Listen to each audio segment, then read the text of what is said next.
భయపడ్డాడు దేవుడు అంటే. నేను అన్నాను, మనకి దేవుడు అంటే భయం ఉందా? ఎందుకు భయం లేదు తెలుసా? దావీదుకి ఎందుకు భయం వచ్చిందో చెప్పనా? దావీదు కళ్ళ ముందు ఉజ్జా అనే వ్యక్తిని చేత్తో మొత్తితే పాతాళానికి పోయాడు.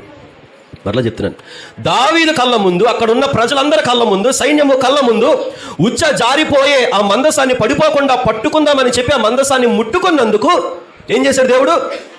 వెంటనే దావీదుకి భయం వచ్చింది. నేను అంటున్నాను, మన కళ్ళ ఎదుట దేవుడు ఎవరినన్నా సాచిపెట్టి గట్టి కొట్టాడు అనుకోండి, ఖచ్చితంగా మనకేమొచ్చేస్తుంది? ఆదివారం మందిరం మానేసే నువ్వు వెంటనే మందిరానికి వచ్చేస్తావు, ఇంకెప్పుడు మానను అనుకొని. కానీ ఇప్పుడు దేవుడు మొత్తట్లా కొట్టట్లా, తప్పు చేస్తే ఏమీ అనట్లా, క్షమిస్తున్నాడు, ప్రేమ చూపిస్తున్నాడు. అలాగని చెప్పి ఆ ప్రేమని మనం తీసుకొని ఇంకా మనం తప్పులు చేస్తూ ఉన్నాం.